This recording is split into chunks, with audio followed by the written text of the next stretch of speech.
the whiskey vault. Daniel Rex, and it's a compass box. I know. It's from Patrick Cohn, the patron saint. Patrick Cohn. Oh, patron saint of whiskey.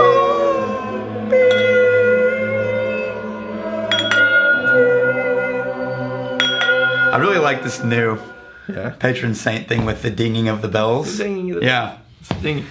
First of all, I'm surprised there's a compass box we haven't had yet. Well, remember who Stranger and Stranger is? We reached out to them about graphic design. In terms of bottle design, they're damn geniuses. Yeah, easily top 5 best. Now they've been working consistently with good compass box for ages, and I love the story of this whiskey. But first, okay. So in the nose, this is the most bright, fruity, wonderfully vibrant, It's fresh fruit, bowl of fresh fruit. Berries and whipped cream. Berries and whipped cream. Custard. Yeah.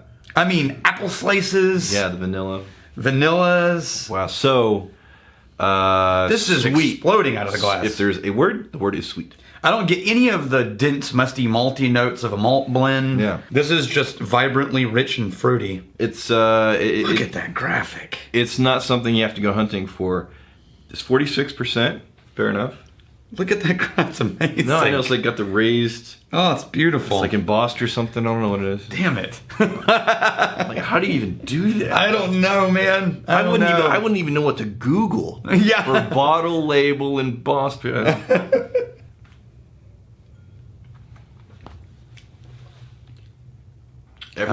Every bit shows up on the taste, but there's this more mid-range bass character that shows up along with all of those fruity. Yeah, there's a rounded honey base. Yeah. So now it becomes more like all of those flavors had honey drizzled over them with one of those ridged honey sticks, you know?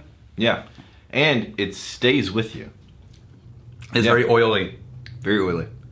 Okay, so... And it dances around too. So I think it was in a recent episode we were talking about how some whiskeys, you taste it and then it's like a whomp. You taste it and it hits the floor. This is lively. It changes it up. It's constantly... I got a little bit of a spicy note on the second sip. Yeah. When I let it spread around. So if some whiskeys fall flat, like the House of Cards, critical mass is too much. Other whiskeys, the way I try to describe just the physical feeling, not just the taste evolving and switching it up moment to moment, but the physical feeling for me is the way your tongue feels after a carbonated water. Like kind of... Okay, sparkly. Buzzy. Springy. Yeah. Here's what happened with this whiskey. They have been working with Stranger and Stranger for a long time. And essentially the way they work with them is by reaching out to them and saying, hey, we sort of have this idea that we want to call this whiskey this. So they've been working with Stranger a very long time. They have a good working relationship. So they decided, let's do a Stranger and Stranger release. Now, they have this thing that is they call a sacrificial spirit, which is they take a grain whiskey and they use it to season new oak barrels. So that they can have used barrels for their blending stuff. See, this is the thing. If there was one whiskey nerd little piece of information that I think the world should know, and it not just be understood by enthusiasts, it's the beautiful elements that a used barrel brings to the table. Scotland has got it. They've been taking our used barrels for decades. They're like, sure, that's fine. Right, yeah, fellas, send all your bourbon barrels. It's all good. And so these were experimental American oak barrels that they were going to use for other things, but first they wanted to season them. Yeah. So they put in a grain whiskey to season it, and now they have this grain whiskey that's a single-year-old. So that makes it not Scotch. The single-year-old? 1 year old. 1 year old. That makes it not Scotch. Sure. Right? Yeah. So they decided to create a whiskey where they blended all these things into it and then added in the sacrificial 1 year old spirit, which means you cannot call this a Scotch. This is a single malt whiskey blended with 1% non-Scotch whiskey. So it's just not old enough. Just not old enough. That's the only thing holding it back. That's it. Then Scotch, is it 2 or 3? 3 years. 3 years. All right. Fair enough. So here's what's actually in this. The more I sip I just love the idea of a sacrificial spirit. The more I sip this, the more I acclimate to the sweetness, and I'm starting to find some of that just dry fruitiness is kind of a weird thing to say, but the elements of fruity flavors without the sweet layer stacked on? This is 80% Glenlossie I don't know. malt whiskey. And then it's 14% Glenelgan, which we have. 5% Linkwood, which shows up regularly in their blends. Yeah. And then 1% Girvan single grain spirit.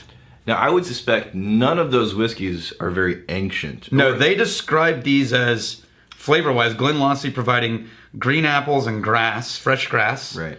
The Glenelgan is caramel, vanilla, and sweet notes. Okay. And the Linkwood as apricots and plums. Okay, apricots and plums, definitely. The grass notes, I think those are the things that after you've gone back several sips, and you're acclimating to the sweetness, the drier elements, I can start to see, okay. And they're saying that this new make spirit is what brought into... the new oak spirit, sacrificial spirit, is what brought in burnt sugar and the oak tannins. Okay. Which are just barely present. Okay. This doesn't feel like it's young. It doesn't feel like it's incredibly old either. No, it doesn't. It feels like it's just aged to a very nice level. Till we get some rich, classic Scotch fruitiness, though. Right. Right? It's not like a weird outlier combination of flavors. It's beautifully done. I love this. Yeah. All right, so let's move on to one that I don't know who gave it to us. It's one of those, but I really wanted to try it. Okay. And I love the story of ice wine, because ice wine is such a risk. Wait. This is Glenfiddich. right there. There it is! Dude! In the dark of my office, I couldn't see the white on white sticker. Yeah. It's Nathan Huey. Nathan Huey. Is he He's patron saint. No, he's beyond, isn't he? He's gone. That's right. Nathan Huey's gone to Weddle status. This is where he might even be. This is where our tradition with Nathan Huey is to just make him feel bad. Yeah. He ever sent us anything. No, I can't do it anymore. He just is too nice. He's a super nice guy. Yeah. All right, so well, I'm unsatisfied. I think after a long period of time, we really dialed in the patron saint ceremony. Yeah, but we haven't really dialed in the full Weddle yet. The full Yeddle. The Yeti Weddle. Nathan Huey. Thank you. It's cool, man. I don't know why I like this white bottle so much, but I really do. It's a cross between Glenfiddich triangular whiskey bottles and those moonshine bottles with the little handle. No, it actually kind of reminds me of like old cookie jars. What? That's what pops into my head, like the mouth of these old. I don't know why. It's weird. Okay, so now Glenfiddich usually is a sweeter whiskey, but it's not as sweet as it is malty to me. Glenfiddich is more malty, sweet, musty, earthy notes. Beginner whiskey, Glenfiddich's a good option. I think there's a lot of nice, pleasant sweetness in there, and I think it's because we came off of this Stranger and Stranger, which was rich, fruity sweetness, berries and whipped cream and custard. I think we may be missing out on some of the sweetness that's actually in this Glenfiddich. No, I'm only getting sweetness. I'm only getting sweet milk.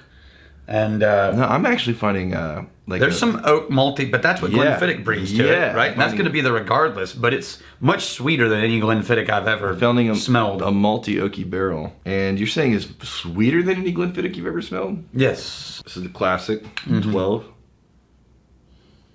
Man, the nose on this 12 is much harder to. It doesn't leap out of the glass nearly as much as that. 21 years though. So where did you pull this? Oh, okay, 21, dude. Okay, so here's what happened. 21 is just the Canadian brand rep for Glenfiddich. I just realized this was a really special thing. Yes. Like ice wine's a special thing. It's like, oh, maybe they put it in a little thing. No, it's 21 years old. Ice wine special, 21 years old. Okay, talk about things. Beth Havers is the Canadian rep, and she suggested to Brian Kinsman, the master at Glenfiddich, hey, what if we used ice wine to finish Glenfiddich? And he went, let's give it a shot. Sure. Now, I'll tell you about ice wine, but let's drink some whiskey first. All right. I'm now getting a little bit more of the musty malt as the nose subsides. Oh, but the sweetness shows up on the taste. Mostly sugar, a trace of floral elements in that sweet note. But that's a rich sugar. It's not like that. The Stranger and Stranger was this simple, bright fruit, all fruit and honeys. There's something in the middle of this that's got more character to it. Yes. More drama. I will say, yes, there's something that has more character, more drama, but I am not completely on board with the idea that the Stranger and Stranger was a simple sweetness. No. Simple fruity sweetness. Fruit and sweet. Whereas this is all the same sweetness, but there's a musty earth note in the middle instead of a fruit note in the middle. Oh, what do you mean by all the same sweetness? It's got the same kind of exterior sugar, really honeyed and vanilla and This feels more like desserty. Yeah, this feels more like a desserty candy, sugary sweetness. Which is the same thing I got in that. No, that felt but in more the like middle a more, of it that was felt fruit. That felt like a more rich, natural sweetness from the fruits. Yeah, that's what I'm saying. No, That's what I just said. I'm talking about fruit sweetness. You're talking about candy sweetness. No, I'm saying the exterior sweetness is identical, whereas that one, the core it surrounds is all of this fresh fruit richness. The core that this one surrounds is all the malt. There's these malty, musty earth notes in the middle. You know what we should do on our channel? Like not pick apart the whiskeys. Just drink the whiskey. Say absolutely just nothing. Privately enjoy it, and just occasionally acknowledge it. Oh, and hey, never discuss it. Oh, hey guys. what's up? That's like my How to Drink Whiskey with Daniel Whittington, Right. where I don't do anything for 45 minutes. Occasionally throw in there. So how you doing? Good, yeah, pretty good. Yeah. I really like this a lot. Yeah. Yeah. This might be my favorite Glenfiddich that I've ever had.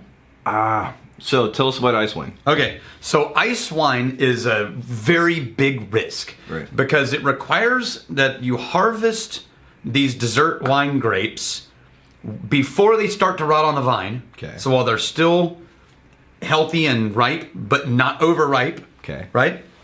And when they're frozen. So you have to have a weather where it's late enough into the season the grapes are ready. Yeah. But not so late that they're rotting. Yeah. And then you have to have an early freeze where it gets to like 10 degrees Celsius. Yep. Right? At least. Or freezing is 0 degrees Celsius. But Yeah. where it's -10, I think was their recommendation. But so you have to have this perfect, so it doesn't happen every year. Right. Sometimes you don't get a cold snap before the grapes start to rot on the vine, and now you're screwed. You don't have ice wine that year. Right. Right? Or it freezes too soon, the grapes aren't ready, it kills all the grapes. Now you don't have ice wine. So it's just a much more variable temperamental process that you Yes. don't actually have control over. And not only that, you have to be able to do it at night. Yeah. While they're frozen. So you're talking you have to about harvest and press them. Equipment, lighting, enough people to do it Enough quickly. people Right. to be like, all right, guys, tonight's the night, Right. and we have to fill the vineyard with people. We have to harvest all the grapes tonight, Right. In like a 3-hour, 4-hour period, Wow. right? And then we have to press them while they're frozen, so you get very little out of it. But what you do get is this dense, condensed sweetness. Yeah. Right, and that's ice wine. Now it's the original ice wine was Tokai, which is Hungarian. But in Canada, you have the similar weather conditions. You can do it in Canada too. And so this is actually coming from Alberta. This is Peller Estates, and they took ice wine barrels and gave them to Glenfiddich and Glenfiddich aged. Now, what Brian, the master, Brian Kinsman said was it was only the older Glenfiddichs that could stand up to the ice wine because the older Glenfiddichs had all of this barrel tannin that wasn't obliterated by the sweet ice wine. Okay. Right. Well, as the younger Glenfiddich barrels, this ice wine sweetness took over. Yeah. And so the reason they used old is because it can stand up to the ice wine finish. You know, the most expensive drink I've ever had, it's not actually a whiskey. It was an ice wine. And if I was it an remember, original Tokai? I don't know. I forget what it was exactly, but I remember the bottle being a $20,000 bottle. Yeah. That was probably, so there was an era where the ice wine bottles could only be opened by decree of the royals. And if you have a bottle from that era, which they exist, Right. that's and honestly, an expensive bottle. that was before I started getting really deeply into whiskey, but it gave me this first glimmer of an idea that, money being spent for like rarity or whatever reasons, going to that price point. Money being spent for the experiences, the thing that you're valuing the most is the experience and the memory.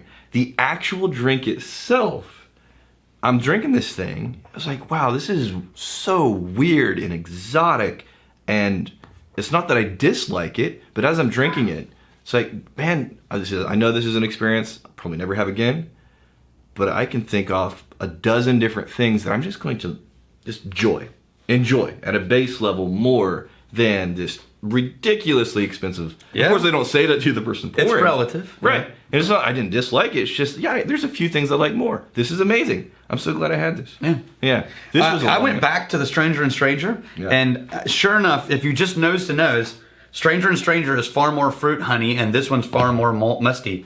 Yeah, malt musty. But they're within 20% of each other. Right. So like these are categorically side by side in the flavor profiles, I think. They're getting close. As a matter of fact, the intrinsic nature of the sweetness is a bit different. If you add a Glenfiddich 12 to the Stranger and Stranger, you might come really close to the 21-year-old ice wine.